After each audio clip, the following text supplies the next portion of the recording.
Sa kwentong ito makikilala natin si Edmar, isang guro na hindi mahilig sa mga proyekto ng kasaysayan, pero isang video ang nagbukas sa kanya ng isang madilim na nakaraan.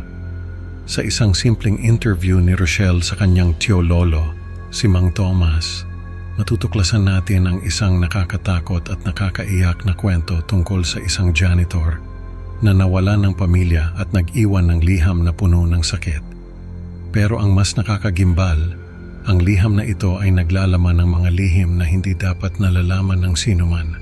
Huwag palampasin ang kwentong ito na puno ng lungkot at kababalaghan dahil sa bawat kwento ng nakaraan may mga alaala tayong dapat pahalagahan. Edmar po ang pangalan ko. High school teacher ako. Hindi ako mahilig sa mga proyekto na pinapagawa sa mga estudyante na may kinalaman sa kasaysayan. Yung mga tinatawag na buhay na kasaysayan.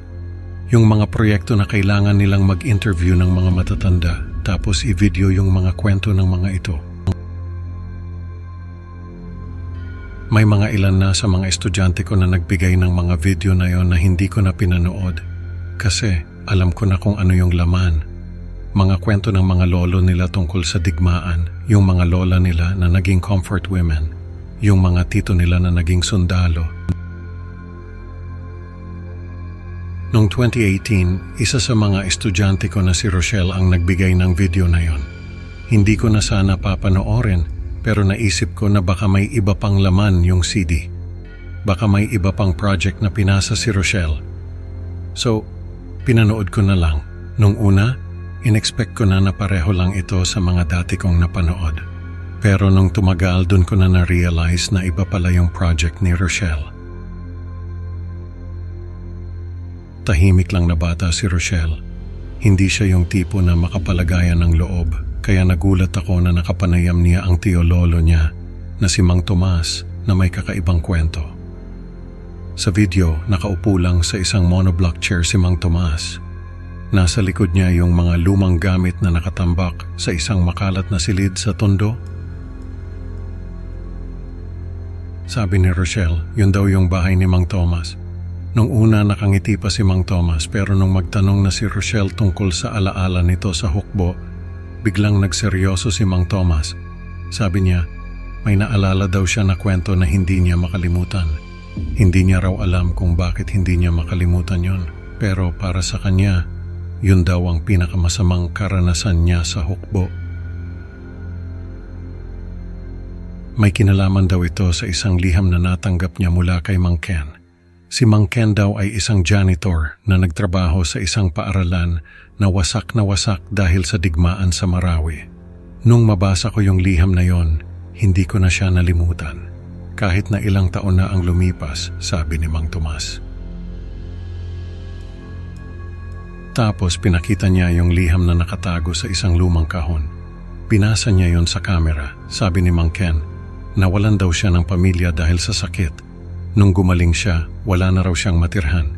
Kaya naglakad siya ng naglakad hanggang sa makarating siya sa paaralan na yon. Wasak na raw yung paaralan. Pero dahil sa sakit na naranasan niya, ay parang nawala sa katinoan si Mang Ken. Naniwala siya na normal lang yung paaralan na yon at may mga estudyante pa rin na nag-aaral doon. Sabi niya, ayaw daw niyang umalis doon dahil sa mga estudyante.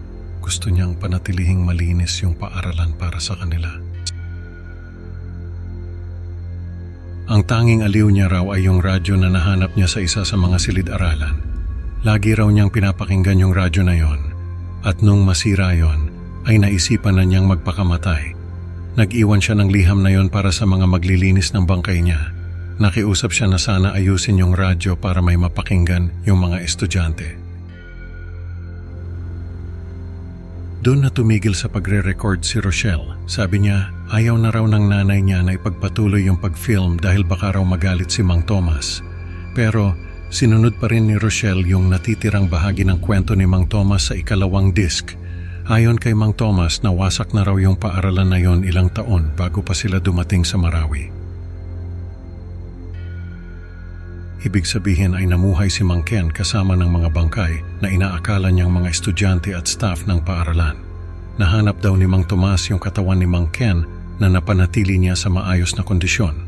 Nahanap din niya yung radyo na tinutukoy ni Mang Ken na tumutugtog pa rin sa basement. Sabi ni Rochelle, naiyak daw siya nung marinig niya yung kwento ni Mang Tomas. Ako rin naiyak nung mapanood ko yung video. Nakakalungkot na may mga kwento pala na hindi natin alam na nangyari. Lahat ng kasaysayan ay mahalaga, kahit yung mga maliliit na kwento na napapabayaan na lang. Sa kwentong ito natutunan ni Edmar na ang mga nakaraan ay may mga lihim na dapat pahalagahan kahit gaano ito kasakit. Salamat sa inyong pakikinig. Huwag kalimutang mag-like at subscribe para sa mas marami pang nakakatakot na kwento. Excited na akong makita kayo sa susunod na upload. Hanggang sa muli, tandaan, baka may mga kwentong nakatago sa likod ng mga pader na hindi mo alam.